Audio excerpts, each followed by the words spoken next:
Iceland is a stable democracy with a high standard of living, and until recently, extremely low unemployment and government debt. We had the complete infrastructure of a modern society. Clean energy, food production, fisheries, with a quota system to manage them. Good healthcare, good education, clean air, not much crime. It's a good place for families to live. We had almost end of history status. But in 2000, Iceland's government began a broad policy of deregulation that would have disastrous consequences. First for the environment, and then for the economy. They started by allowing multinational corporations like Alcoa to build giant aluminum smelting plants and exploit Iceland's natural geothermal and hydroelectric energy sources. Many of the most beautiful areas in the highlands with the most spectacular colors are geothermal. So nothing comes without consequence.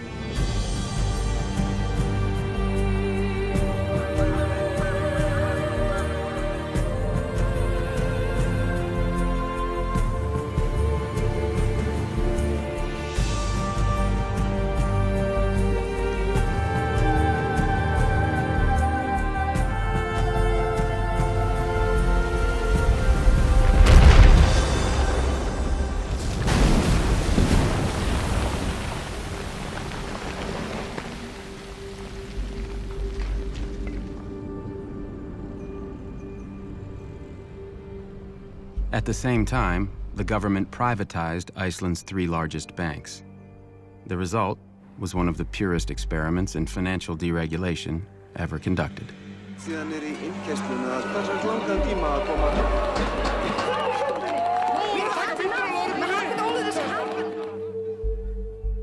Finance took over and more or less wrecked the place. In a 5-year period, these 3 tiny banks, which had never operated outside of Iceland, borrowed $120 billion, 10 times the size of Iceland's economy. The bankers showered money on themselves, each other, and their friends. There was a massive bubble. Stock prices went up by a factor of 9. House prices more than doubled. Iceland's bubble gave rise to people like Jan Asgeir Jóhannesson. He borrowed billions from the banks to buy up high-end retail businesses in London. He also bought a pinstriped private jet, a $40 million yacht, and a Manhattan penthouse. Newspapers always had the headline, "This millionaire bought this company," in the UK or in Finland or in France or wherever. Instead of saying, "This millionaire took a $1 billion loan to buy this company and he took it from your local bank." The banks set up money market funds, and the banks advised deposit holders to withdraw money and put them in the money market funds. The Ponzi scheme needed everything it could. American accounting firms like KPMG audited the Icelandic banks and investment firms and found nothing wrong. And American credit rating agencies said Iceland was wonderful. In February 2007, the rating agency decided to upgrade the banks to the highest possible rate, AAA. It went so far as the government here traveling with the bankers as a PR show. When Iceland's banks collapsed at the end of 2008, unemployment tripled in 6 months. There is nobody unaffected in Iceland.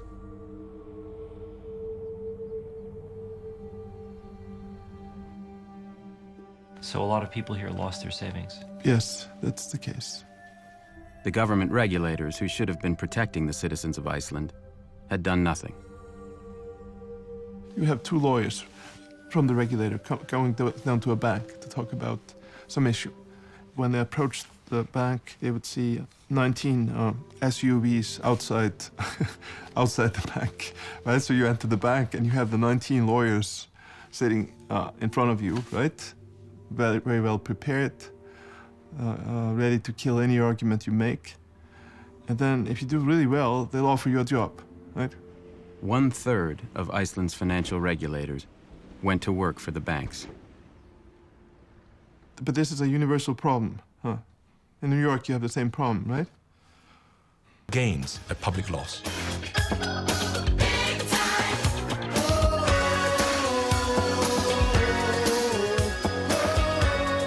When you start thinking that you can create something out of nothing, it's very difficult to resist. The regulators didn't do their job. They had the power to do every case that I made when I was state attorney general. They just didn't want to.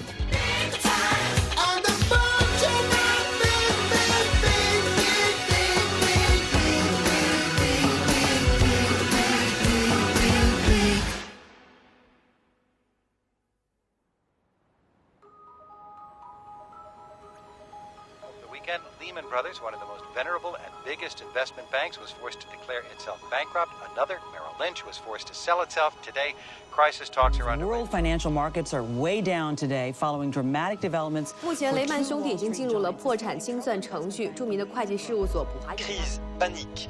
La presse française annonce clairement la couleur.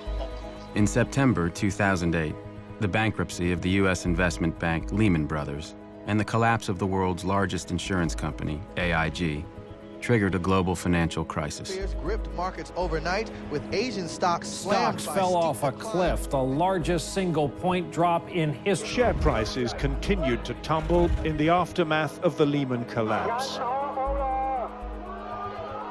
The result was a global recession, which cost the world tens of trillions of dollars, rendered 30 million people unemployed, and doubled the national debt of the United States. If you look at the cost of it, destruction of equity wealth, of housing wealth, the destruction of income, of jobs, 15 million people globally could end up below the poverty line again. This is just a hugely expensive crisis. This crisis was not an accident. It was caused by an out-of-control industry. Since the 1980s, the rise of the U.S. financial sector has led to a series of increasingly severe financial crises. Each crisis has caused more damage, while the industry has made more and more money.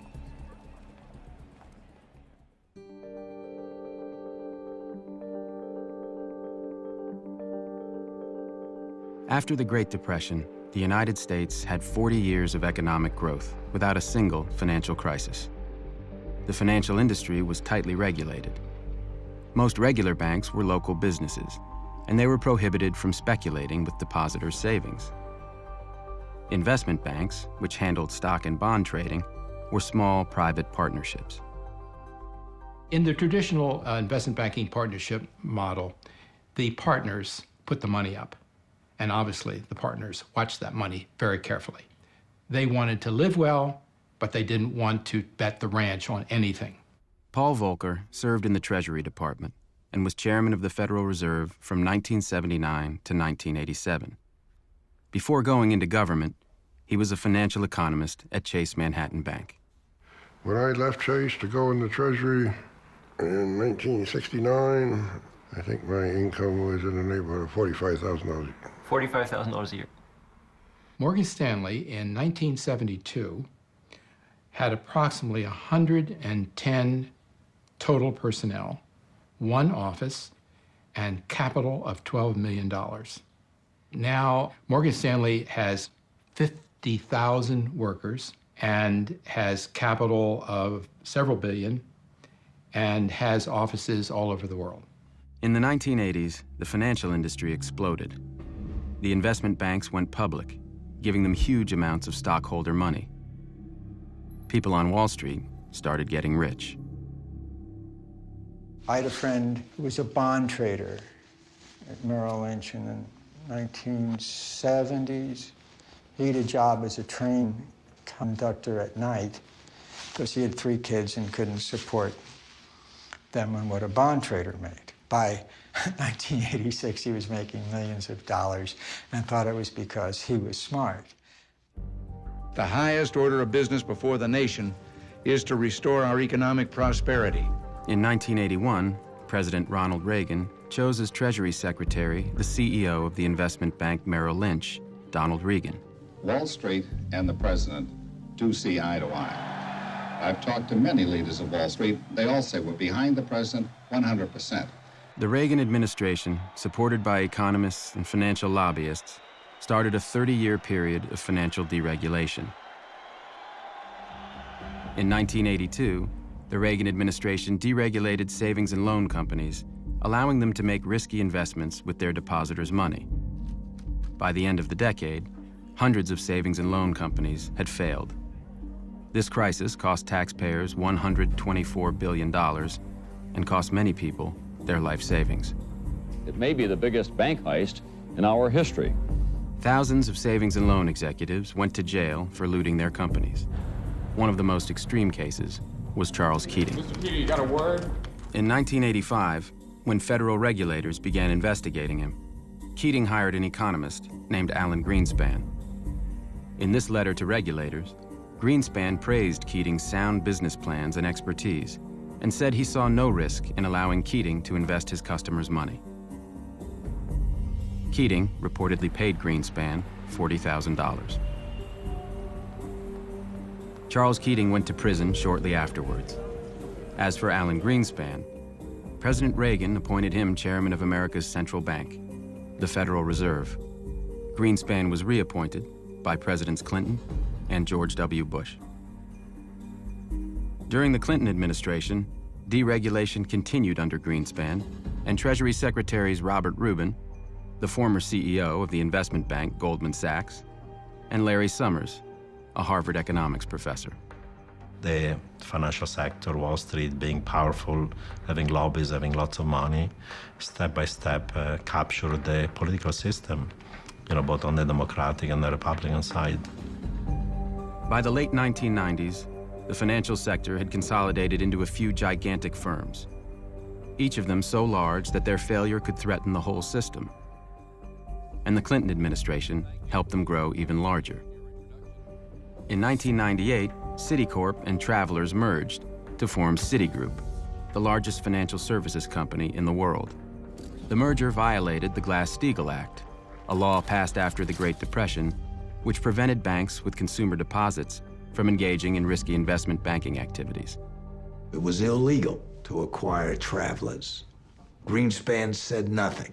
The Federal Reserve gave him an exemption for a year, and then they got the law passed. In 1999, at the urging of Summers and Rubin, Congress passed the Graham-Leach-Bliley Act, known to some as the Citigroup Relief Act. It overturned Glass-Steagall and cleared the way for future mergers.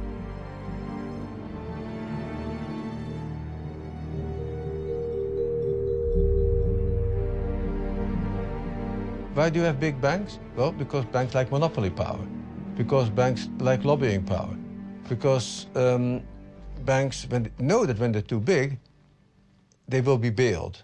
Markets are inherently unstable, or at least potentially unstable. And appropriate metaphor is the oil tankers. They're very big, and therefore you have to put in compartments to prevent the sloshing around of oil from capsizing the boat. The design of the boat has to take that into account. And after the Depression, the regulations actually introduced these very watertight compartments. And deregulation has led to the end of compartmentalization. The next crisis came at the end of the 90s. The investment banks fueled a massive bubble in internet stocks, which was followed by a crash in 2001 that caused $5 trillion in investment losses. The Securities and Exchange Commission, the federal agency which had been created during the Depression to regulate investment banking, had done nothing. In the absence of meaningful federal action, and there has been none, and given the clear failure of self-regulation, it has become necessary for others to step in and adopt the protections needed. Eliot Spitzer's investigation revealed that the investment banks had promoted internet companies they knew would fail. Stock analysts were being paid based on how much business they brought in, and what they said publicly was quite different from what they said privately. Infospace, given the highest possible rating, dismissed by an analyst as a piece of junk. Excite, also highly rated, called such a piece of crap. The defense that was proffered by many of the investment banks was not, you're wrong. It was, everybody's doing it and everybody knows it's going on, and therefore nobody should rely on these analysts anyway. In December 2002, 10 investment banks settled the case for a total of $1.4 billion and promised to change their ways. Scott Talbot is the chief lobbyist for the Financial Services Roundtable, one of the most powerful groups in Washington, which represents nearly all of the world's largest financial companies. Are you comfortable with the fact that several of your member companies have engaged in large-scale criminal activity? You'll have to be specific. Okay. First of all, criminal activity. Identify it as Iranian would be removed. The bank was fined $536 million. Citibank helped funnel $100 million of drug money out of Mexico. Did you comment that she should, quote, lose any documents connected with the account? I said that in a kidding manner. It was at the early stages of this. I did not mean it seriously. Between 1998 and 2003, Fannie Mae overstated its earnings by more than $10 billion. These accounting standards are highly complex and require determinations over which experts often disagree. CEO Franklin Raines, who used to be President Clinton's budget director, received over $52 million in bonuses. When UBS was caught helping wealthy Americans evade taxes, they refused to cooperate with the U.S. government. Would you be willing to supply the names? If there's a treaty framework... No treaty framework. You've agreed to participate. Companies face unprecedented fines. The investment firms do not have to admit any wrongdoing. When you're this large and you're dealing with this many products and this many customers, mistakes happen.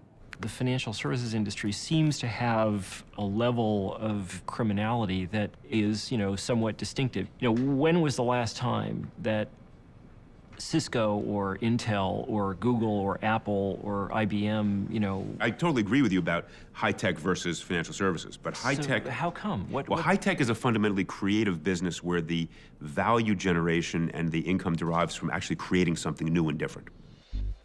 Beginning in the 1990s, deregulation and advances in technology led to an explosion of complex financial products called derivatives.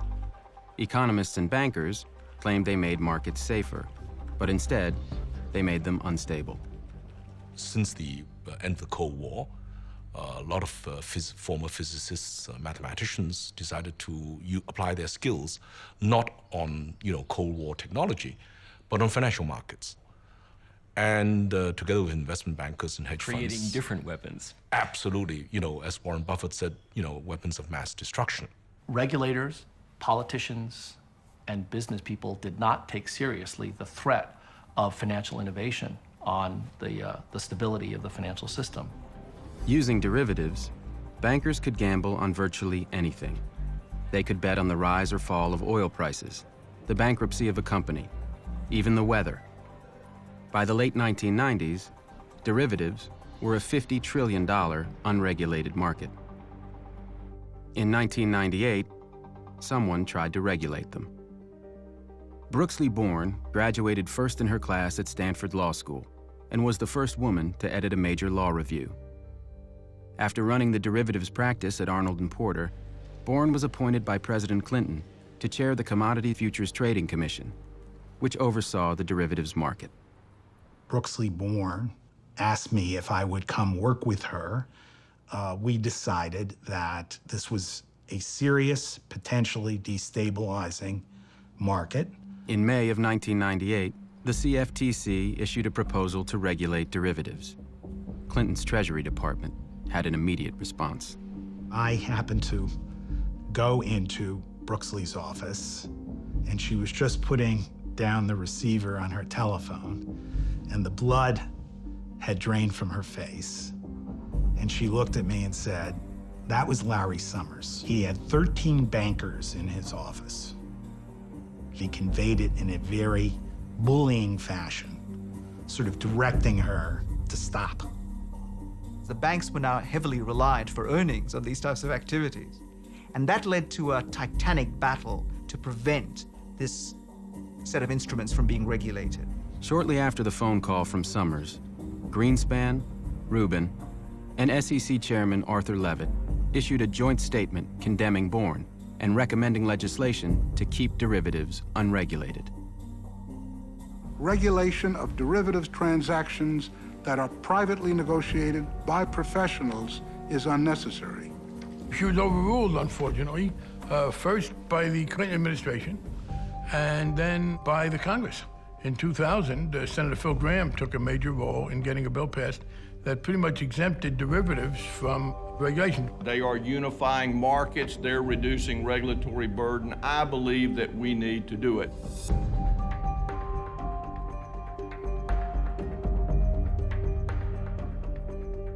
It is our very great hope that it will be possible to move this year on legislation that in a suitable way goes to create legal certainty for OTC derivatives.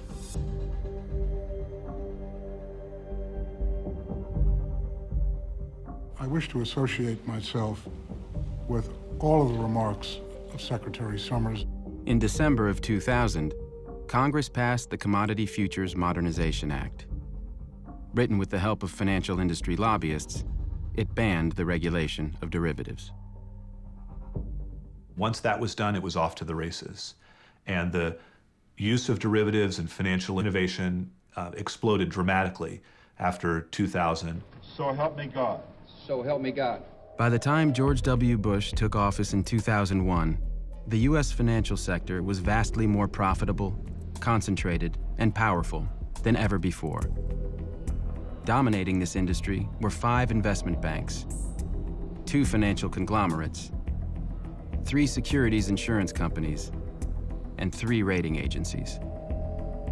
And linking them all together was the securitization food chain, a new system which connected trillions of dollars in mortgages and other loans with investors all over the world.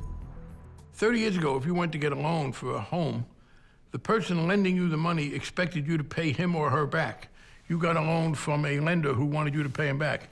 We've since developed securitization, whereby the people who make the loan are no longer at risk if there's a failure to repay. In the old system, when a homeowner paid their mortgage every month, the money went to their local lender. And since mortgages took decades to repay, lenders were careful. In the new system, lenders sold the mortgages to investment banks. The investment banks combined thousands of mortgages and other loans, including car loans, student loans, and credit card debt, to create complex derivatives called collateralized debt obligations, or CDOs. The investment banks then sold the CDOs to investors. Now, when homeowners paid their mortgages, the money went to investors all over the world. The investment banks paid rating agencies to evaluate the CDOs, and many of them were given a AAA rating, which is the highest possible investment grade. This made CDOs popular with retirement funds, which could only purchase highly rated securities. This system was a ticking time bomb. Lenders didn't care anymore about whether a borrower could repay, so they started making riskier loans. The investment banks didn't care either. The more CDOs they sold, the higher their profits. And the rating agencies, which were paid by the investment banks, had no liability if their ratings of CDOs proved wrong. You weren't going to be on the hook, and there weren't regulatory constraints. So it was a green light to just pump out more and more and more loans. Between 2000 and 2003, the number of mortgage loans made each year nearly quadrupled. Everybody in this securitization food chain from the very beginning until the end, they didn't care about the quality of the mortgage. They were caring about maximizing the volume and getting a fee out of it. In the early 2000s, there was a huge increase in the riskiest loans, called subprime. But when thousands of subprime loans were combined to create CDOs, many of them still received AAA ratings. Now, it would have been possible to create derivative products that don't have these risks, that carry the equivalent of deductibles, where there are limits on the risks that can be taken on and so forth. They didn't do that, did they? They didn't do that, and in retrospect, they should have done. So did these guys know that they were doing something dangerous? I think they did.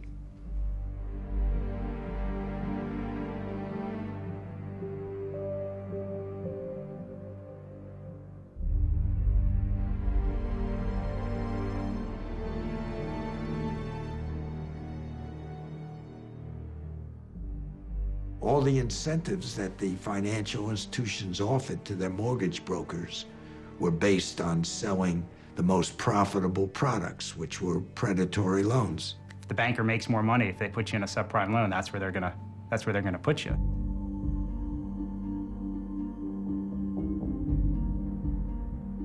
Suddenly, hundreds of billions of dollars a year were flowing through the securitization chain. Since anyone could get a mortgage, home purchases and housing prices skyrocketed. The result was the biggest financial bubble in history. Real estate is real. They can see their asset. They can live in their asset. They can rent out their asset. You had a huge boom in housing that made no sense at all. The financing appetites of the financial sector drove what everybody else did. Last time we had a housing bubble was in the late 80s. In that case, the increase in home prices had been relatively minor. That housing bubble led to a relatively severe recession. From 1996 until 2006, real home prices effectively doubled.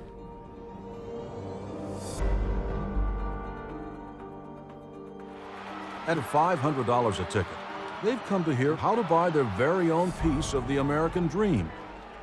Goldman Sachs, Bear Stearns, Lehman Brothers, Merrill Lynch were all in on this. The subprime lending alone increased from $30 billion a year in funding to over $600 billion a year in 10 years. They knew what was happening. Countrywide Financial, the largest subprime lender, issued $97 billion worth of loans. It made over $11 billion in profits as a result. On Wall Street, annual cash bonuses spiked. Traders and CEOs became enormously wealthy during the bubble. Lehman Brothers was a top underwriter of subprime lending, and their CEO, Richard Fuld, took home $485 million. On Wall Street, this housing and credit bubble was leading to hundreds of billions of dollars of profits. By 2006, about 40% of all profits of S&P 500 firms was coming from financial institutions. It wasn't real profits, it wasn't real income, it was just money that was being created by the system and booked as income 2-3 years down the road. There's a default, it's all wiped out. I think it was, in fact, in retrospect, a great big national, and not just national, global Ponzi scheme. Through the Home Ownership and Equity Protection Act, the Federal Reserve Board had broad authority to regulate the mortgage industry, but Fed Chairman Alan Greenspan refused to use it. Alan Greenspan said, no, that's regulation. Ideologically, I don't believe in it. For 20 years, Robert Gnizda was the head of Greenlining, a powerful consumer advocacy group.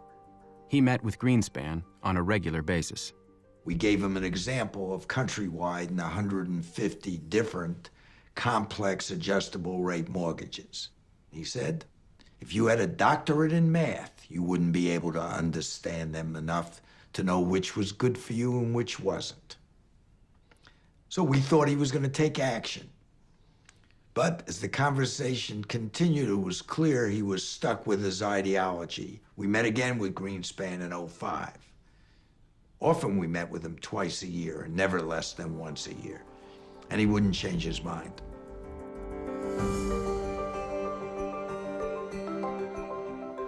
In this amazing world of instant global communications, the free and efficient movement of capital is helping to create the greatest prosperity in human history.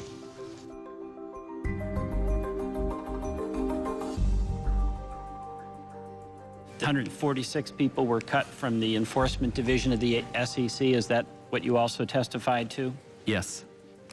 Yeah, I think there has been a systematic gutting, or whatever you want to call it, of the agency and its capability through cutting back a staff. The SEC Office of Risk Management was reduced to a staff, did you say, of one? Yeah, when that gentleman would go home at night, he could turn the lights out. During the bubble, the investment banks were borrowing heavily to buy more loans and create more CDOs. The ratio between borrowed money and the bank's own money was called leverage. The more the banks borrowed, the higher their leverage. In 2004, Henry Paulson, the CEO of Goldman Sachs, helped lobby the Securities and Exchange Commission to relax limits on leverage, allowing the banks to sharply increase their borrowing. The SEC somehow decided to let investment banks gamble a lot more. That was nuts. I don't know why they did that, but they did that.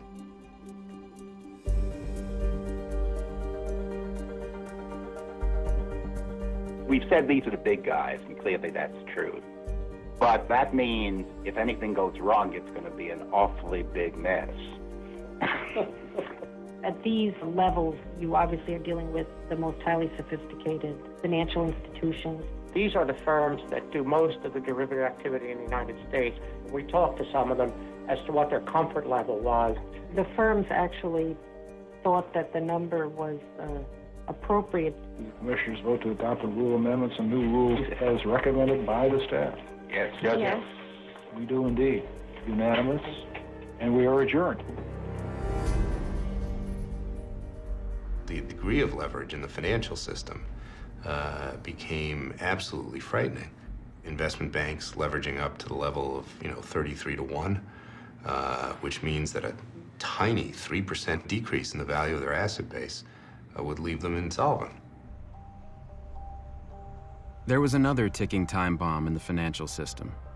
AIG, the world's largest insurance company, was selling huge quantities of derivatives called credit default swaps. For investors who owned CDOs, credit default swaps worked like an insurance policy. An investor who purchased a credit default swap paid AIG a quarterly premium. If the CDO went bad, AIG promised to pay the investor for their losses. But unlike regular insurance, speculators could also buy credit default swaps from AIG in order to bet against CDOs they didn't own. In insurance, you can only insure something you own. Let's say you and I own property. I own a house. I can only insure that house once. The derivatives universe essentially enables anybody to actually insure that house. So you could insure that, somebody else could do that, so 50 people might insure my house. So what happens is, if my house burns down, now the number of losses in the system becomes proportionately larger. Since credit default swaps were unregulated, AIG didn't have to put aside any money to cover potential losses. Instead, AIG paid its employees huge cash bonuses as soon as contracts were signed. But if the CDOs later went bad, AIG would be on the hook. People were essentially being rewarded for taking massive risks in good times that generate short-term revenues and profits and therefore bonuses, but that's going to lead to the firm to be bankrupt over time. That's a totally distorted system of compensation. AIG's financial products division in London issued $500 billion worth of credit default swaps during the bubble, many of them for CDOs backed by subprime mortgages.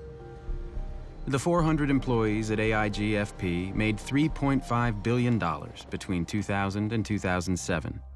Joseph Cassano, the head of AIG FP, personally made $315 million.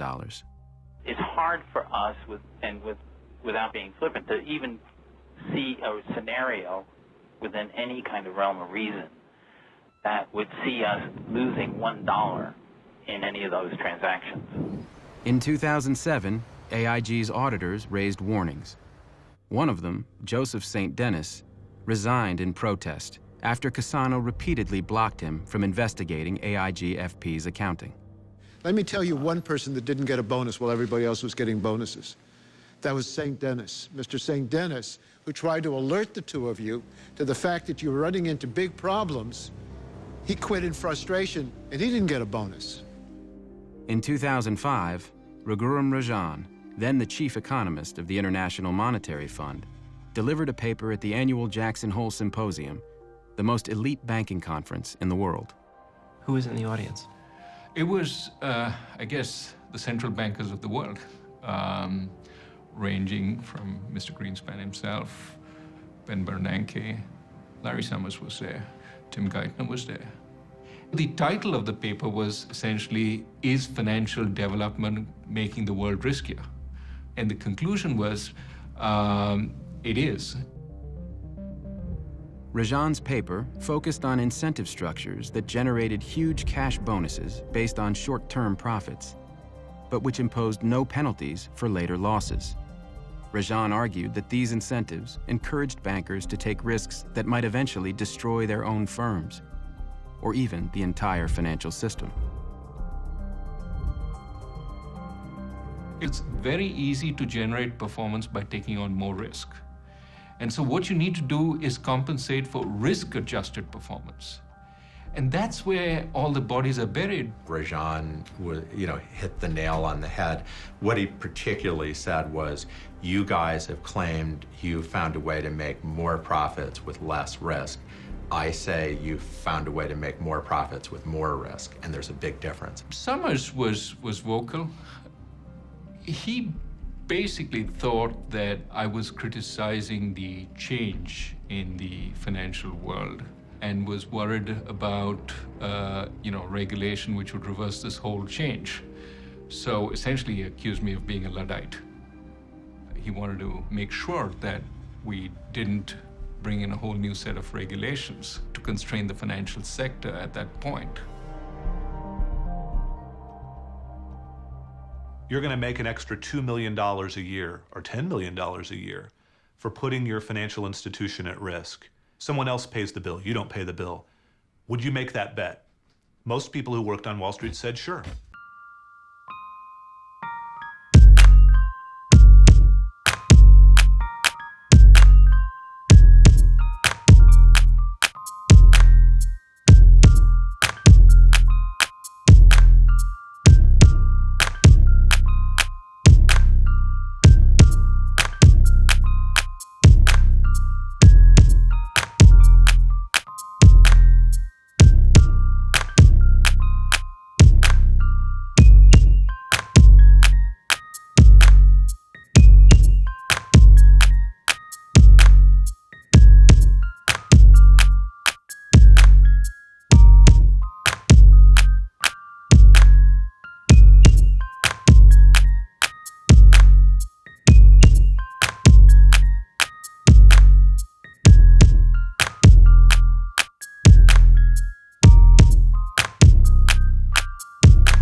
Levels are justified? Well, I think I would take caution or take heed or take exception to your word very high. I mean, it's all relative. You have a $14 million oceanfront home in Florida. You have a summer vacation home in Sun Valley, Idaho. You and your wife have an art collection filled with $1 million paintings. Richard Fuld never appeared on the trading floor. There were art advisors up there all the time. He had his own private elevator. He went out of his way to be disconnected. I mean, his elevator, they hired technicians to program it, so that his driver would call in the morning and a security guard would hold it. There's only like a 2 or 3 second window where he actually has to see people. And he hops into this elevator and goes straight to 31. Lehman owned a bunch of corporate jets. Do you know about this? Yes. How many were there? Well, there were 6, including the 767s. We also had a helicopter. I see. Isn't that kind of a lot of planes to have for? We're dealing with type A personalities, and type A personalities know everything in the world. Banking became a pissing contest. Mine's bigger than yours, that kind of stuff. It was all men that ran it, incidentally. $50 billion deals were not large enough, so we do $100 billion deals. These people are risk takers, they're impulsive.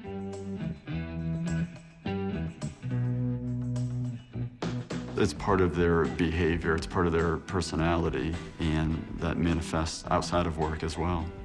It's quite typical for the guys to go out, to go to strip bars, to use drugs. I see a lot of cocaine use, a lot of use of prostitution.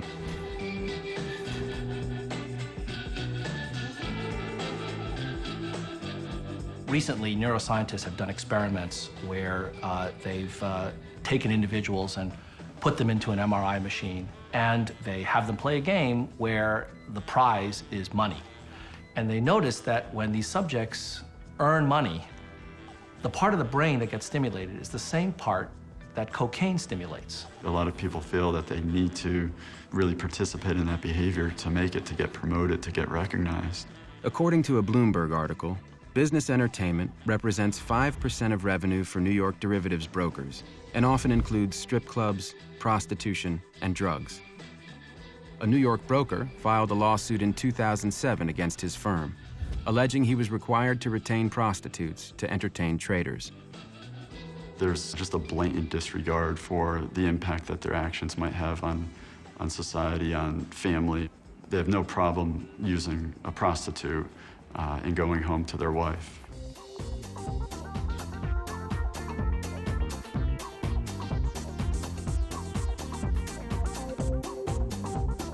How many customers? About 10,000 at that point in time. What fraction were from Wall Street? Of the higher end clients, probably 40 to 50%. And were all the major Wall Street firms represented? Goldman Sachs? Lehman Brothers, yeah, they're all in there.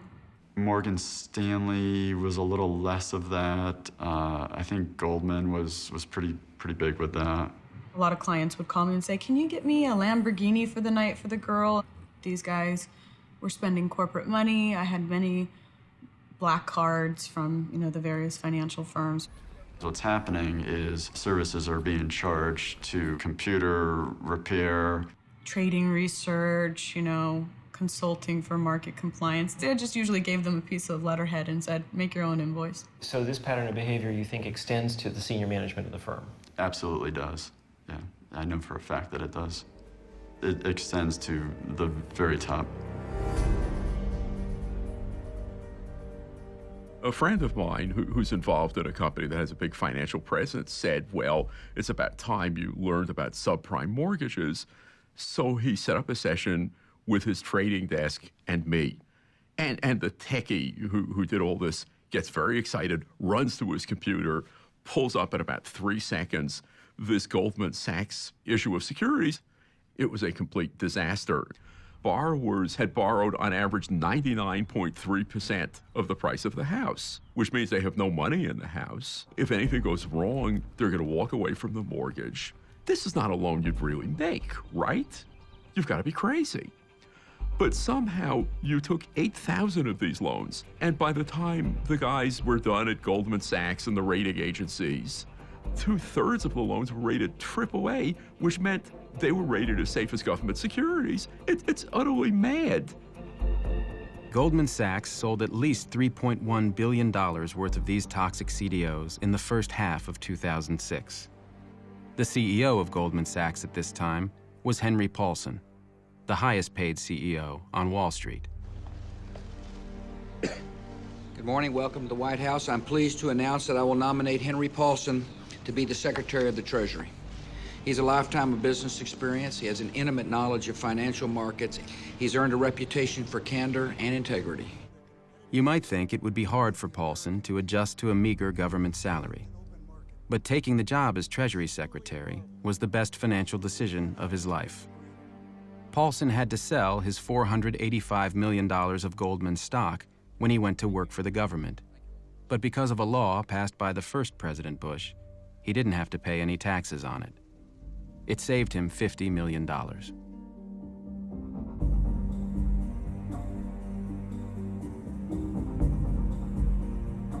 The article came out in October of 2007. Already 1/3 of the mortgages defaulted. Now, most of them are gone. One group that had purchased these now worthless securities was the Public Employees Retirement System of Mississippi, which provides monthly benefits to over 80,000 retirees. They lost millions of dollars and are now suing Goldman Sachs.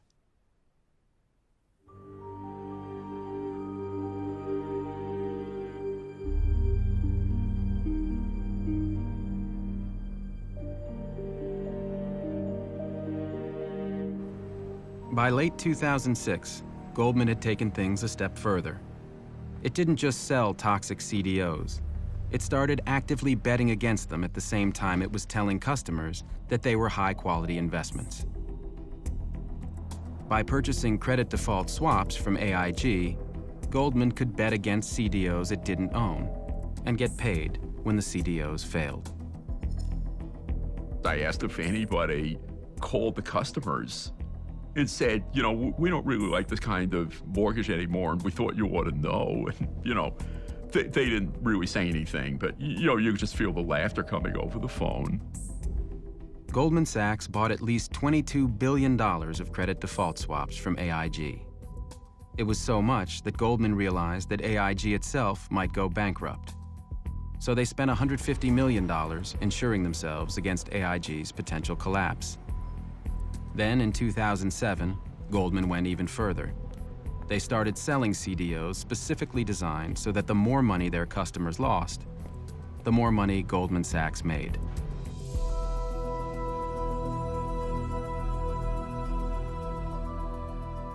$600 million of Timberwolf securities is what you sold. Before you sold them, this is what your sales team were telling to each other. Boy, that Timberwolf was one shitty deal. This was an email to me in late June. Right. And you after sold the Timberwolf. transaction. No, you sold Timberwolf after as well. We did trades after that. Yeah, okay. The next email, take a look, July 107, tells the sales force the top priority is Timberwolf. Your top priority to sell is that shitty deal. If you have an adverse interest to your client, you have the duty to disclose that to your client, to tell that client of your adverse interest. That's my question. Sure, Mr. Chairman, I'm just trying to understand. No, I think you understand it. I don't think you want to answer. Do you believe that you have a duty to act in the best interests of your clients? Again, Senator, I will repeat, we have a duty to serve our clients by showing prices on transactions that they ask us to show prices for. What do you think about selling securities which your own people think are crap? Does that bother you? I think they would, again, as a hypothetical. No, this is real. Well, then I don't. We heard it today. Well, we heard it today. This is a shitty deal. This is crap. I heard nothing today that makes me think anything went wrong.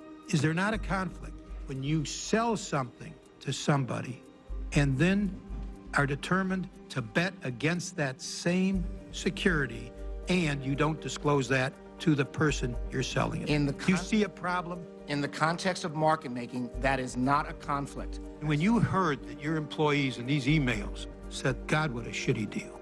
God, what a piece of crap. Do you feel anything? I think that's very unfortunate to have on email. Are you embarrassed?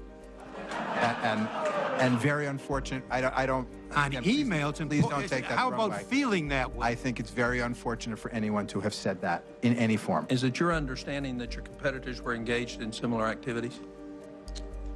Yes, and to a greater extent than us in most cases. Hedge fund manager John Paulson made $12 billion betting against the mortgage market. When Paulson ran out of mortgage securities to bet against, he worked with Goldman Sachs and Deutsche Bank to create more of them. Morgan Stanley was also selling mortgage securities that it was betting against, and it's now being sued by the Government Employees Retirement Fund of the Virgin Islands for fraud. The lawsuit alleges that Morgan Stanley knew that the CDOs were junk. Although they were rated AAA, Morgan Stanley was betting they would fail. A year later, Morgan Stanley had made hundreds of millions of dollars, while the investors had lost almost all of their money.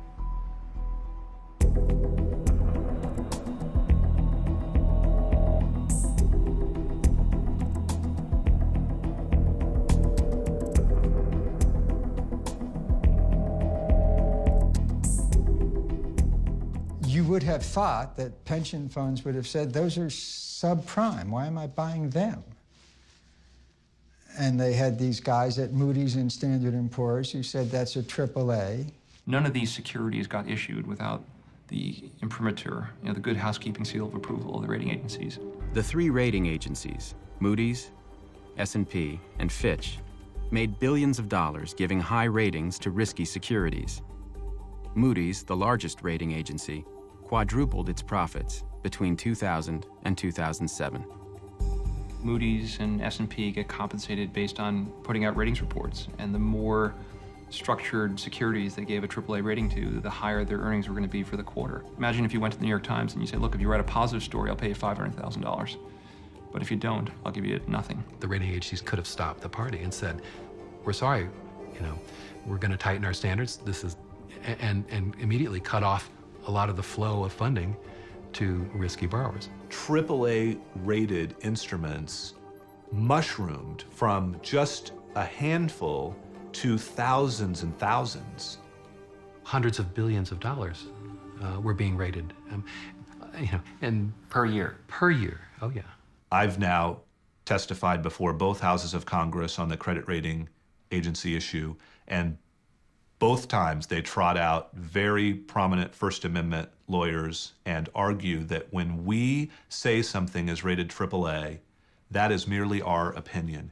You shouldn't rely on it. S&P's ratings express our opinion. Our ratings are our opinions. They're opinions. Opinions, and they are just opinions. I think we are emphasizing the fact that our ratings are our opinions.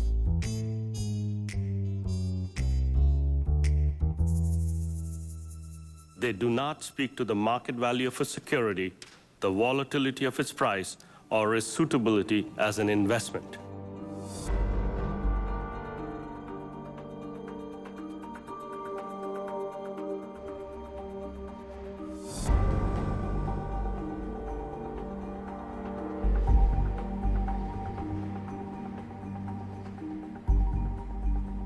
We have so many economists coming on our air and saying, oh, this is a bubble and it's going to burst and this is going to be a real issue for the economy. Some say it could even cause a recession at some point. What is the worst case scenario if, in fact, we were to see prices come down substantially across the country? Well, I guess I don't buy your premise. It's a pretty unlikely possibility. We've never had a decline in house prices on a nationwide basis. Ben Bernanke became chairman of the Federal Reserve Board in February 2006, the top year for subprime lending. But despite numerous warnings, Bernanke and the Federal Reserve Board did nothing.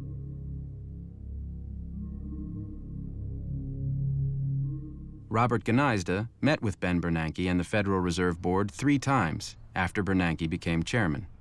Only at the last meeting did he suggest that there was a problem and that the government ought to look into it. When was that? What year? It's 2009, March 11th in D.C. This year? This year we met, yes. And so for the 2 previous years you met him, even in 2008? Yes.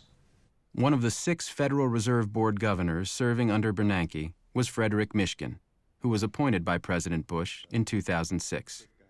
Did you participate in these semi-annual meetings that Robert Gneizda and Greenlining had with the Federal Reserve Board? Yes, I did. I was actually on the committee that was involved with that, the Consumer and Community Affairs Committee. He warned in an extremely explicit manner about what was going on, and he came to the Federal Reserve Board with loan documentation of the kind of loans that were frequently being made, and he was listened to politely and nothing was done. Right. So, again, I don't know the details in terms of in fact, I just don't, whatever information he provided, I'm not sure exactly, it's actually, to be honest with you, I can't remember this kind of discussion, but certainly there were issues that were coming up, but then the question is, how pervasive are they? Why didn't you try looking? I think that people did. We have people look. We had a whole group of people looking at this for whatever reason. You can't be serious. If you would have looked, you would have found things. That's very, very easy to always say that you can always find it. As early as 2004, the FBI was already warning about an epidemic of mortgage fraud. They reported inflated appraisals, doctored loan documentation, and other fraudulent activity. In 2005, the IMF's chief economist, Raghuram Rajan, warned that dangerous incentives could lead to a crisis. Then came Nouriel Roubini's warnings in 2006, Alan Sloan's articles in Fortune magazine and the Washington Post in 2007, and repeated warnings from the IMF. I say that on behalf of the institution, the crisis which is in front of us is a huge crisis. Who did you talk to? The government, Treasury, Fed, everybody. In May of 2007, hedge fund manager Bill Ackman circulated a presentation called Who's Holding the Bag, which described how the bubble would unravel.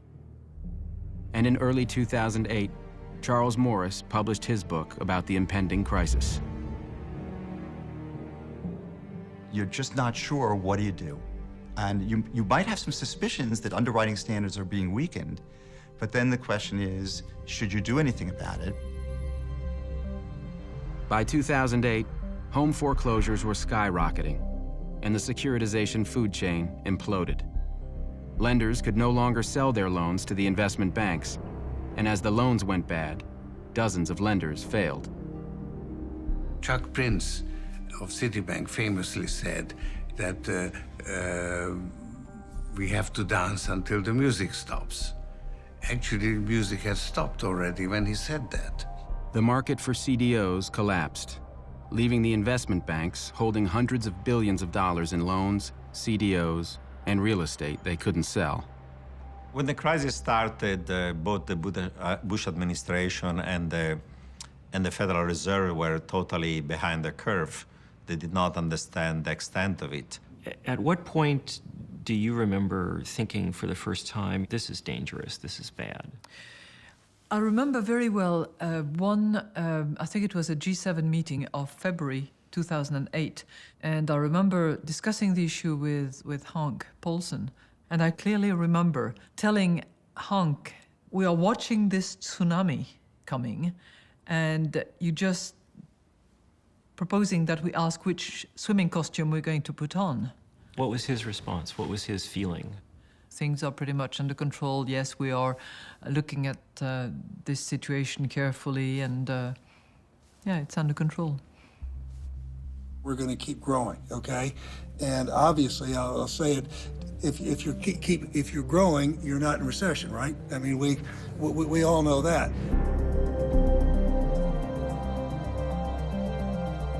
In a matter of days, one of the pillars of Wall Street... In March of 2008, the investment bank Bear Stearns ran out of cash and was acquired for $2 a share by JP Morgan Chase. The deal was backed by $30 billion in emergency guarantees from the Federal Reserve.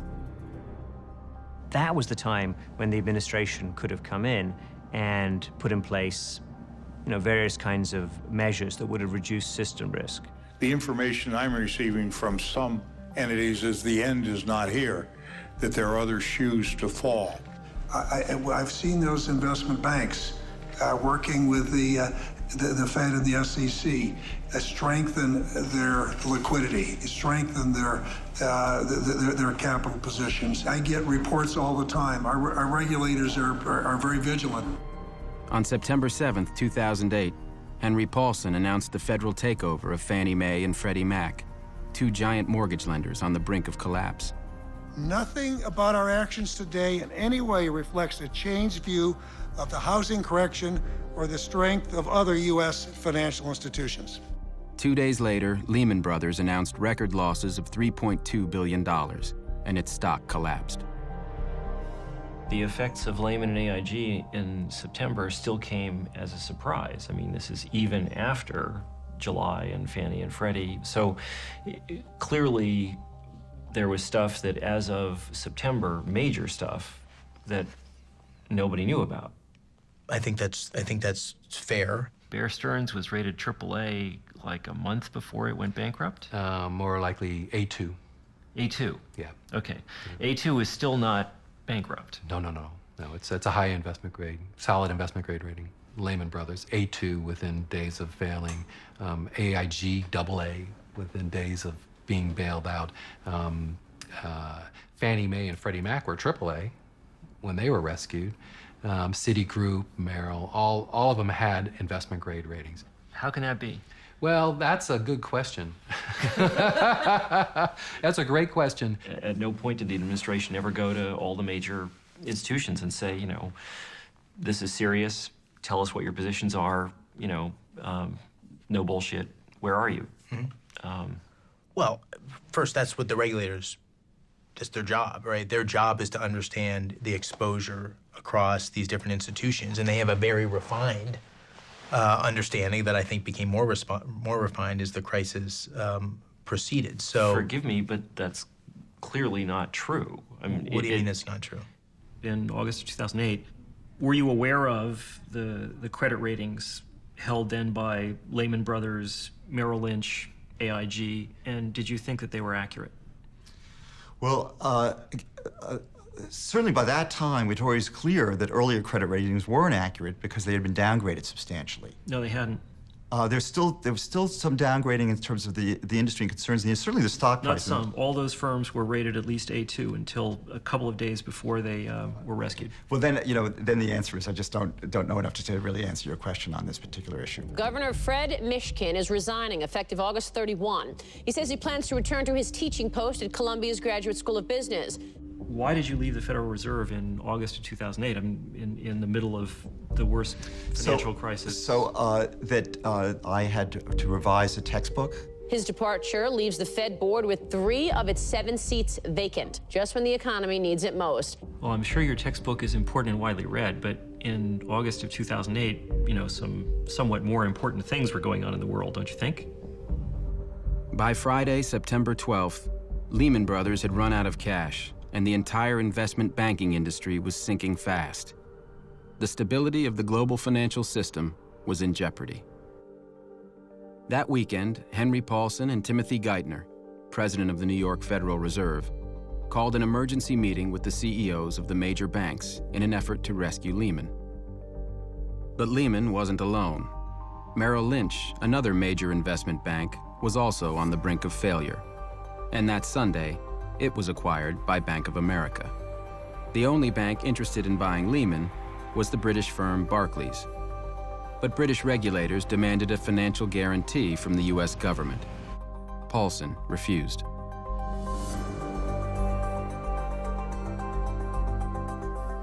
We all jumped into a yellow cab and went down to the Federal Reserve Bank. They wanted the bankruptcy case commenced before midnight of September 14. We kept pressing that this would be a terrible event. And at some point, I used the word Armageddon, and they fully considered the consequences of what they were proposing. The effect on the market would be extraordinary. You said this? Yes. They just said they had considered all of the comments that we had made, and they were still of the belief that in order to calm the markets and move forward, it was necessary for Lehman to go into bankruptcy. Calm the markets? Yes. When were you first told that Lehman, in fact, was going to go bankrupt? After the fact. After the fact? Mm-hmm. Wow, okay. And what was your reaction when you learned of it? Holy cow. Paulson and Bernanke had not consulted with other governments and didn't understand the consequences of foreign bankruptcy laws. Lehman Brothers London continued to empty their Under desks. British law, Lehman's London office had to be closed immediately. All transactions came to a halt, and there are thousands and thousands and thousands of transactions. The hedge funds who had had assets with Lehman in London discovered overnight, to their complete horror, that they couldn't get those assets back. One of the points of the hub failed, and that had huge knock-on effects around the system. The oldest money market fund in the nation wrote off roughly $750 million in bad debt issued by the now bankrupt Lehman Brothers. Lehman's failure also caused a collapse in the commercial paper market, which many companies depend on to pay for operating expenses such as payroll. That means maybe they have to lay off employees. They can't buy parts. It stops business in its tracks. Suddenly, people stood and said, listen, what can we believe in? There's nothing we can trust anymore. That same week, AIG owed $13 billion to holders of credit default swaps, and it didn't have the money. AIG was another hub. If AIG had stopped, all planes may have to be, stop flying. On September 17th, AIG is taken over by the government. And one day later, Paulson and Bernanke asked Congress for $700 billion to bail out the banks. We're coming together. They warned that the alternative would be a catastrophic financial collapse.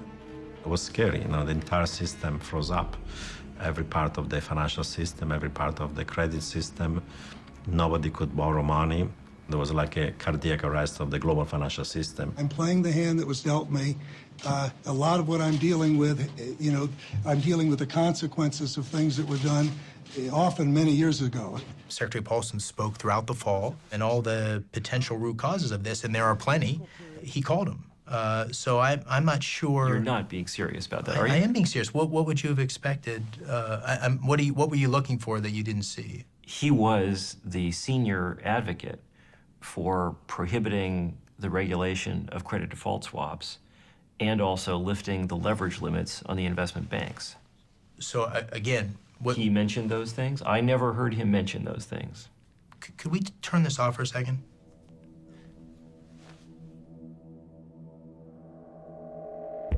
When AIG was bailed out, the owners of its credit default swaps, the most prominent of which was Goldman Sachs, were paid $61 billion the next day. Paulson, Bernanke, and Tim Geithner forced AIG to pay 100 cents on the dollar rather than negotiate lower prices. Eventually, the AIG bailout cost taxpayers over $150 billion. $160 billion went through AIG, $14 billion went to Goldman Sachs. At the same time, Paulson and Geithner forced AIG to surrender its right to sue Goldman and the other banks for fraud. Isn't there a problem when the person in charge of dealing with this crisis is the former CEO of Goldman Sachs, someone who had a major role in causing it? Well, I think it's fair to say that the financial markets today are incredibly complicated. Supply urgently needed money. On October 4th, 2008, President Bush signs a $700 billion bailout bill. But world stock markets continue to fall amid fears that a global recession is now underway.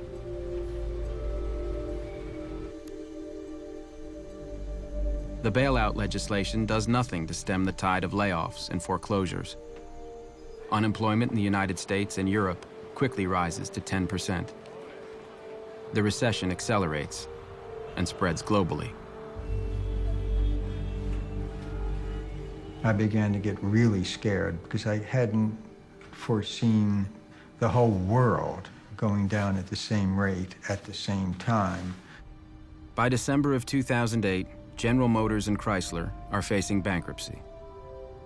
And as U.S. consumers cut back on spending, Chinese manufacturers see sales plummet. Over 10 million migrant workers in China lose their jobs.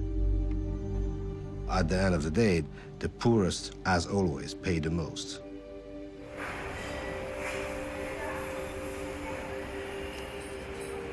Here you can earn a lot of money, like 70, 80 US dollar per month.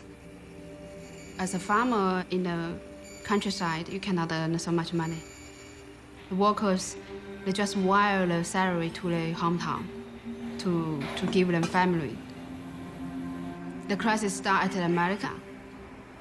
We all know it will be coming to China. Some factories try to cut off some workers. And some people get poor because they lose the job. The lives get harder.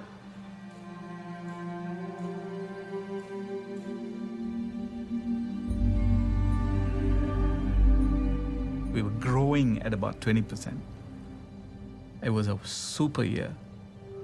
And then we suddenly went to -9 this quarter.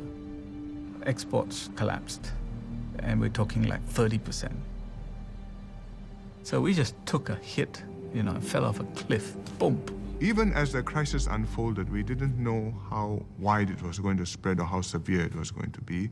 And we were still hoping that there would be some way for us to have a shelter and be less battered by the storm.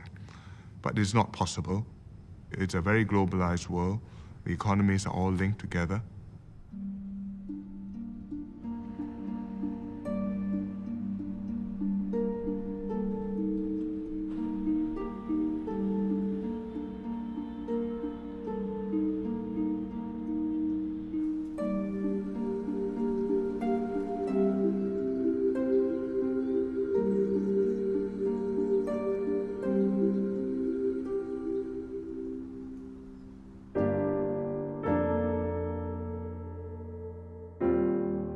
Every time a home goes into foreclosure, it affects everyone who lives around that house. Because when that property goes on the market, it's going to be sold at a lower price.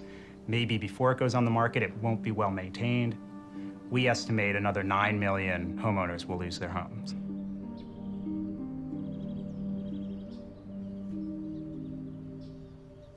Salimos un fin de semana a ver, a mirar qué casas estaban de venta.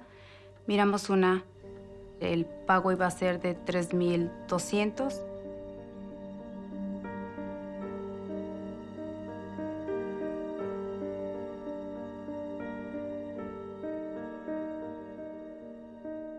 Muy bonita la casa, el pago bajo, todo era, sacamos la lotería, pero la realidad fue cuando llegó el primer pago.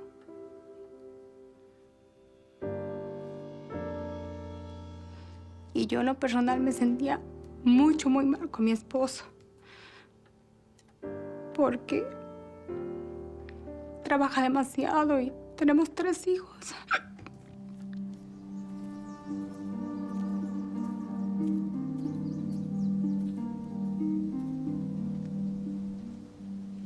The vast majority I've seen lately, unfortunately, are people who've just been hurt by the economy. They were living, you know, day to day, paycheck to paycheck, and unfortunately that ran out. And unemployment isn't going to pay a house mortgage. It's not going to pay a car bill. I was a log truck driver, and they shut down all the logging systems up there, shut down the sawmills and everything. So I moved down here on a construction job, and the construction job got shut down too. So things are so tough. There's a lot of people out there, and pretty soon you're going to be seeing more camps like this around because there's just no jobs right now.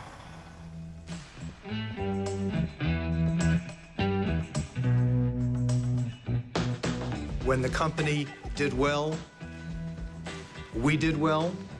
When the company did not do well, sir, we did not do well. The men who destroyed their own companies and plunged the world into crisis walked away from the wreckage with their fortunes intact. The top 5 executives at Lehman Brothers made over $1 billion between 2000 and 2007. And when the firm went bankrupt, they got to keep all the money. The system worked. It doesn't make any sense for us to make a loan that's going to fail because we lose. They lose, the borrower loses, the community loses, and we lose. Countrywide CEO Angelo Mozillo made $470 million between 2003 and 2008. $140 million came from dumping his Countrywide stock in the 12 months before the company collapsed. Ultimately, I hold the board accountable when a business fails, because the board is responsible for hiring and firing the CEO and overseeing big strategic decisions. The problem with board composition in America is the way boards are elected. You know, the boards are pretty much, in many cases, picked by the CEO. The board of directors and the compensation committees are the 2 bodies best situated to determine the pay packages for executives. How do you think they've done over the past 10 years? Well, I think that if you look at those, I would give about a B. Because A B? A B, yes. Not an F? Not an F, not an F. Stan O'Neill, the CEO of Merrill Lynch, received $90 million in 2006 and 2007 alone. After driving his firm into the ground, Merrill Lynch's board of directors allowed him to resign, and he collected $161 million in severance. Instead of being fired, Stan O'Neill is allowed to resign and takes away $151 million. That's a decision that that board of directors made at that point. And what grade do you give that decision? That's a tougher one. I don't know if I would give that one a B as well. O'Neill's successor, John Thain, was paid $87 million in 2007. And in December of 2008, 2 months after Merrill was bailed out by U.S. taxpayers, Thain and Merrill's board handed out billions in bonuses. In March of 2008, AIG's Financial Products Division lost $11 billion. Instead of being fired, Joseph Cassano, the head of AIG FP, was kept on as a consultant for $1 million a month. And you want to make sure that the key players and the key employees within AIG FP, we retain that intellectual knowledge. I attended a very interesting dinner organized by Hank Paulson a little more than 1 year ago. Some officials and a couple of CEOs from the biggest banks in the U.S. And surprisingly enough, all these gentlemen were arguing we were too greedy So we have part of responsibility, fine. And then they were turning to the Treasurer, to the Secretary of the Treasury, and say, you should regulate more because we're too greedy. We can't avoid it. The only way to avoid this is to have more regulation. I have spoken to many bankers about this question, including very senior ones. And this is the first time that I've ever heard anybody say that they actually wanted their compensation to be regulated in any way. Yeah, because it was at the moment where they were afraid. And after, when solution to the crisis began to appear, then probably they changed their mind. In the U.S., the banks are now bigger, more powerful, and more concentrated than ever before. There are fewer competitors. A lot of smaller banks have been taken over by big ones. JP Morgan today is even bigger than it was before. JP Morgan took over first Bear Stearns and then WaMu. Bank of America took over Countrywide and Merrill Lynch. Wells Fargo took over Wachovia. After the crisis, the financial industry, including the Financial Services Roundtable, worked harder than ever to fight reform. The financial sector employs 3,000 lobbyists, more than 5 for each member of Congress. Do you think the financial services industry has excessive political influence in the United States? No. I think that every person in the country is represented here in Washington. And you think that all segments of American society have equal and fair access to the system? You can walk into any hearing room that you would like. Yes, I do. One can walk into any hearing room. One cannot necessarily write the kind of lobbying checks that your industry writes or engage in the level of political contributions that your industry engages in. Between 1998 and 2008, the financial industry spent over $5 billion on lobbying and campaign contributions. And since the crisis, they're spending even more money. The financial industry also exerts its influence in a more subtle way, one that most Americans don't know about. It has corrupted the study of economics itself. Deregulation had tremendous financial and intellectual support because people argued it for their own benefit. The economics profession was the main source of that illusion. Since the 1980s, academic economists have been major advocates of deregulation and played powerful roles in shaping U.S. government policy. Very few of these economic experts warned about the crisis. And even after the crisis, many of them opposed reform. The guys who taught these things tended to get paid a lot of money being consultants. Business school professors don't live on a faculty salary. They do very, very well. Over the last decade, the financial services industry has made about $5 billion worth of political contributions in the United States. It's kind of a lot of money. That doesn't bother you? No. Martin Feldstein is a professor at Harvard and one of the world's most prominent economists. As President Reagan's chief economic advisor, he was a major architect of deregulation. And from 1988 until 2009, he was on the board of directors of both AIG and AIG Financial Products, which paid him millions of dollars.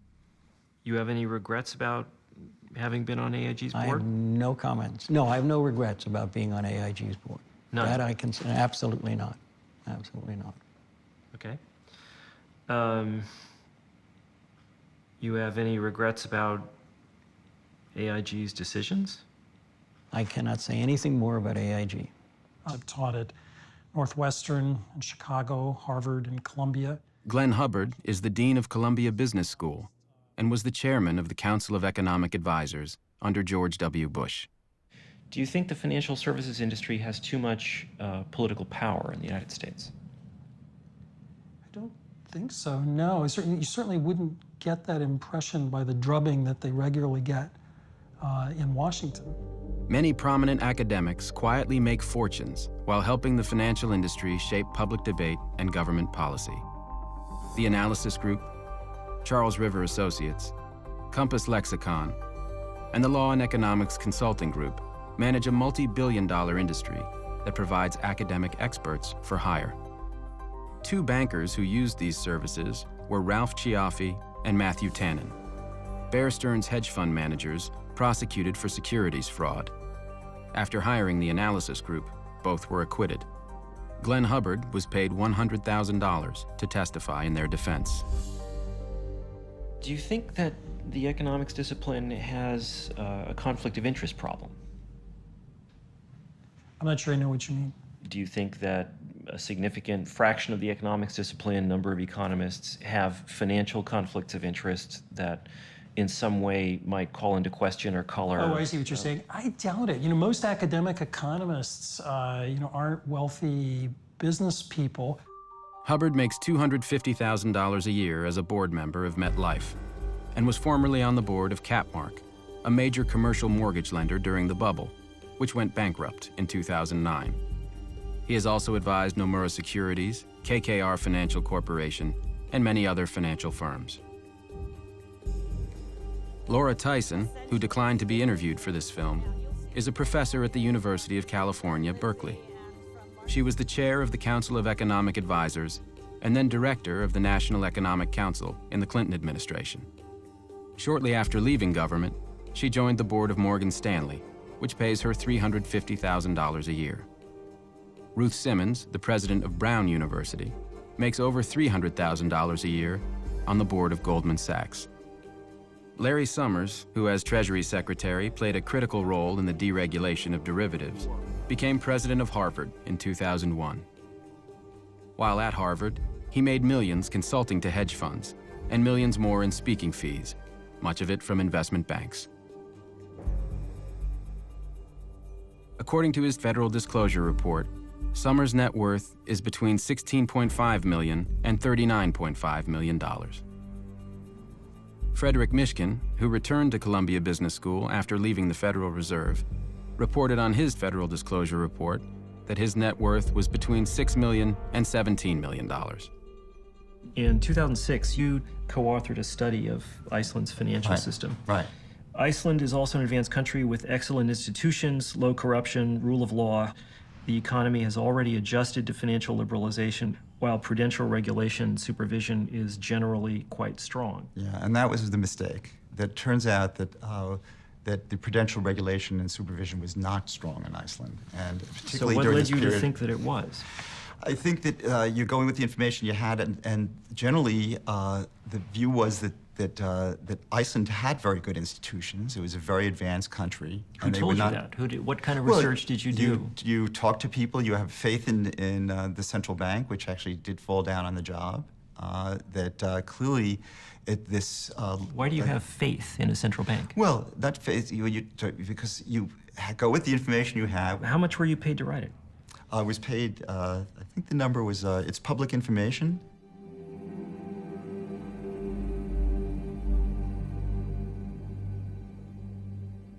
On your CV, the title of this report has been changed from Financial Stability in Iceland to Financial Instability in Iceland. Oh, well, I don't know. Whatever it is the thing. If it's a typo, there's a typo. I think what should be publicly available is whenever anybody does research on a topic that they disclose if they have any financial conflict with that research. But if I recall, there is no policy to that effect. I can't imagine anybody not doing that. In terms of putting it in a paper, there would be significant professional sanction for failure to do that. I didn't see any place in the study where you indicated that you had been paid by the Icelandic Chamber of Commerce to produce it. No, I don't, Okay. Richard Portis, the most famous economist in Britain and a professor at London Business School, was also commissioned by the Icelandic Chamber of Commerce in 2007 to write a report which praised the Icelandic financial sector.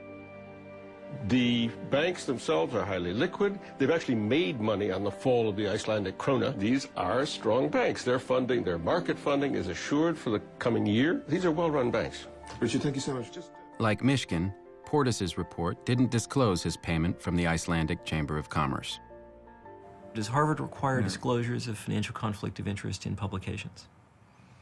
Not to my knowledge. Do you require people to report the compensation they've received from outside activities? No. Don't you think that's a problem? I don't see why. Martin Feldstein being on the board of AIG, Laura Tyson going on the board of Morgan Stanley, Larry Summers making $10 million a year consulting to financial services firms. Irrelevant. Yeah, basically irrelevant. You've written a very large number of articles about a very wide array of subjects. You never saw fit to investigate the risks of unregulated credit default swaps? I never did. Same question with regard to executive compensation, the regulation of corporate governance, the effect of political contributions. I don't know that I would have anything to add to those discussions.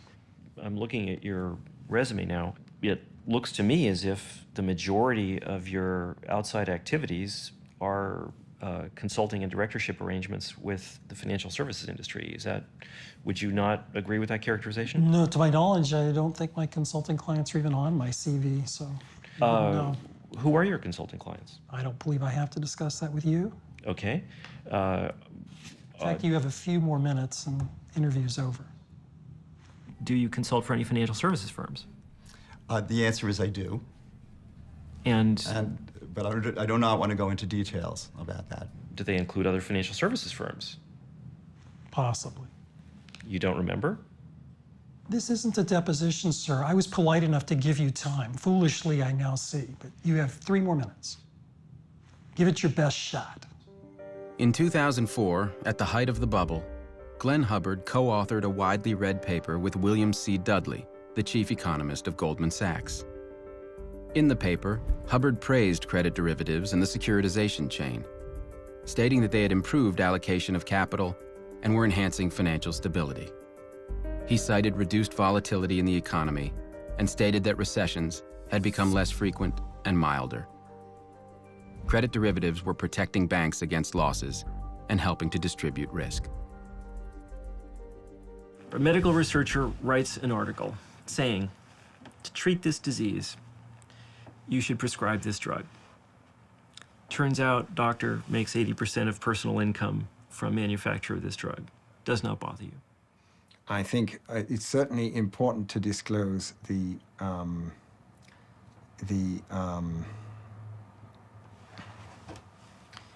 well, I think that's also a little different from cases that we're talking about here because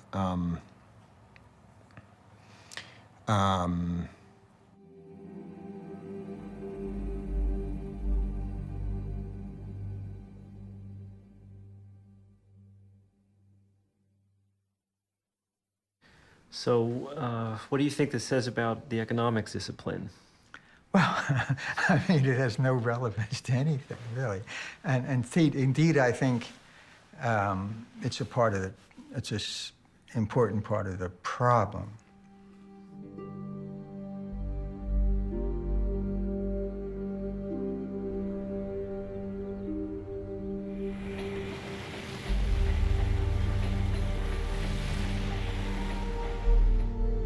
The rising power of the U.S. financial sector was part of a wider change in America. Since the 1980s, the United States has become a more unequal society, and its economic dominance has declined.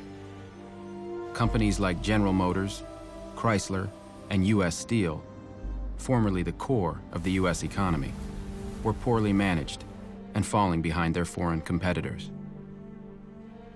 And as countries like China opened their economies, American companies sent jobs overseas to save money. For many, many years, the 660 million people in the developed world were effectively sheltered from all of this additional labor that existed on the planet. Suddenly, the bamboo curtain and the iron curtain are lifted, and you have 2.5 billion additional people. American factory workers were laid off by the tens of thousands. Our manufacturing base was destroyed literally over the course of a few years. As manufacturing declined, other industries rose. The United States leads the world in information technology, where high-paying jobs are easy to find. But those jobs require an education. And for average Americans, college is increasingly out of reach. While top private universities like Harvard have billions of dollars in their endowments, funding for public universities is shrinking, and tuition is rising. tuition for California's public universities rose from $650 in the 1970s to over $10,000 in 2010. Increasingly, the most important determinant of whether Americans go to college is whether they can find the money to pay for it. Meanwhile, American tax policy shifted to favor the wealthy. When I first came to office, I thought taxes were too high, and they were. The most dramatic change was a series of tax cuts designed by Glenn Hubbard, who at the time was serving as President Bush's chief economic advisor. The Bush administration sharply reduced taxes on investment gains, stock dividends, and eliminated the estate tax. We had a comprehensive plan that, when acted, has left nearly $1.1 trillion in the hands of American workers, families, investors, and small business owners. Most of the benefits of these tax cuts went to the wealthiest 1% of Americans. And by the way, it was really the cornerstone in many ways of our economic recovery policy. Inequality of wealth in the United States is now higher than in any other developed country. American families responded to these changes in two ways: by working longer hours and by going into debt. As the middle class falls further and further behind, there is a political urge to respond by making it easier to get credit. You don't have to have a lousy home. The low-income home buyer can have just as nice a house as anybody else. American families borrowed to finance their homes, their cars, their health care, and their children's educations. People in the bottom 90% lost ground between 1980 and 2007. It all went to the top 1%. For the first time in history, average Americans have less education and are less prosperous than their parents. The era of greed and irresponsibility on Wall Street and in Washington has led us to a financial crisis as serious as any that we faced since the Great Depression. When the financial crisis struck just before the 2008 election, Barack Obama pointed to Wall Street greed and regulatory failures as examples of the need for change in America. A lack of oversight in Washington and on Wall Street is exactly what got us into this mess. After taking office, President Obama spoke of the need to reform the financial industry. We want a systemic risk regulator, increased capital requirements. We need a consumer financial protection agency. We need to change Wall Street's culture. But when finally enacted in mid-2010, the administration's financial reforms were weak, and in some critical areas, including the rating agencies, lobbying, and compensation, nothing significant was even proposed. Addressing Obama and, quote, regulatory reform, my response, if it was one word, would be, ha. There's very little reform. How come? It's a Wall Street government. Obama chose Timothy Geithner as Treasury Secretary. Geithner was the president of the New York Federal Reserve during the crisis, and one of the key players in the decision to pay Goldman Sachs 100 cents on the dollar for its bets against mortgages. When Tim Geithner was testifying to be confirmed as Treasury Secretary, he said, "I have never been a regulator." Now that said to me, he did not understand his job as president of the New York Fed. The new president of the New York Fed is William C. Dudley, the former chief economist of Goldman Sachs, whose paper with Glenn Hubbard praised derivatives. Geithner's chief of staff is Mark Patterson, a former lobbyist for Goldman. And one of the senior advisors is Louis Sachs, who oversaw Tricadia, a company heavily involved in betting against the mortgage securities it was selling. To head the Commodity Futures Trading Commission, Obama picked Gary Gensler, a former Goldman Sachs executive who had helped ban the regulation of derivatives. To run the Securities and Exchange Commission, Obama picked Mary Shapiro, the former CEO of FINRA, the investment banking industry's self-regulation body. Obama's chief of staff, Rahm Emanuel, made $320,000 serving on the board of Freddie Mac. Both Martin Feldstein and Laura Tyson are members of Obama's Economic Recovery Advisory Board. And Obama's chief economic advisor is Larry Summers. The most senior economic advisors are the very people who were there who built the structure.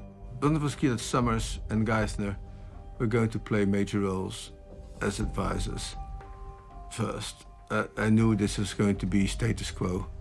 The Obama administration resisted regulation of bank compensation, even as foreign leaders took action. I think the financial industry is a service industry. It should serve others before it serves itself. In September of 2009, Christine Lagarde and the finance ministers of Sweden, the Netherlands, Luxembourg, Italy, Spain, and Germany called for the G20 nations, including the United States, to impose strict regulations on bank compensation. And in July of 2010, the European Parliament enacted those very regulations. The Obama administration had no response. Their view is this is a temporary blip and things will go back to normal. And that is why I am reappointing him to another term as chairman of the Federal Reserve. Thank you so much. In 2009, Barack Obama reappointed Ben Bernanke. Thank you, Mr. President. As of mid-2010, not a single senior financial executive had been criminally prosecuted or even arrested. No special prosecutor had been appointed. Not a single financial firm had been prosecuted criminally for securities fraud or accounting fraud.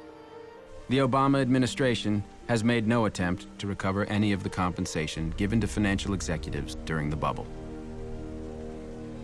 I certainly would think of criminal action against some of Countrywide's top leaders like Mazzillo. I'd certainly look at Bear Stearns, Goldman Sachs, and Lehman Brothers, and Merrill Lynch. For criminal prosecutions? Yes.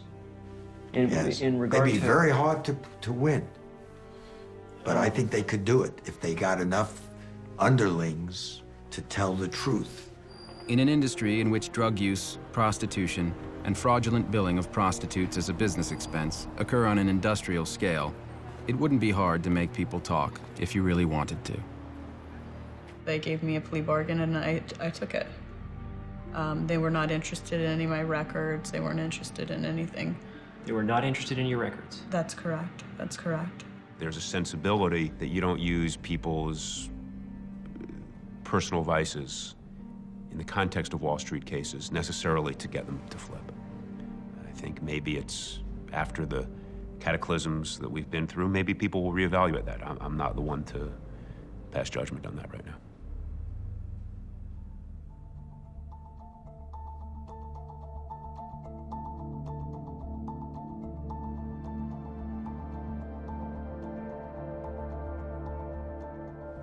You come to us today telling us we're sorry, we didn't mean it, we won't do it again. Trust us. Well, I have some people in my constituency that actually robbed some of your banks. And they say the same thing. They're sorry, they didn't mean it, they won't do it again. In 2009, as unemployment hit its highest level in 17 years, Morgan Stanley paid its employees over $14 billion. And Goldman Sachs paid out over $16 billion. In 2010, bonuses were even higher. Why should a financial engineer be paid four times to 100 times more than a real engineer? A real engineer builds bridges. A financial engineer build dreams. And when those dreams turn out to be nightmares, other people pay for it. For decades, the American financial system was stable and safe. But then something changed. The financial industry turned its back on society, corrupted our political system, and plunged the world economy into crisis. At enormous cost, we've avoided disaster and are recovering. But the men and institutions that caused the crisis are still in power, and that needs to change. They will tell us that we need them, and that what they do is too complicated for us to understand. They will tell us it won't happen again. They will spend billions fighting reform. It won't be easy. But some things are worth fighting for.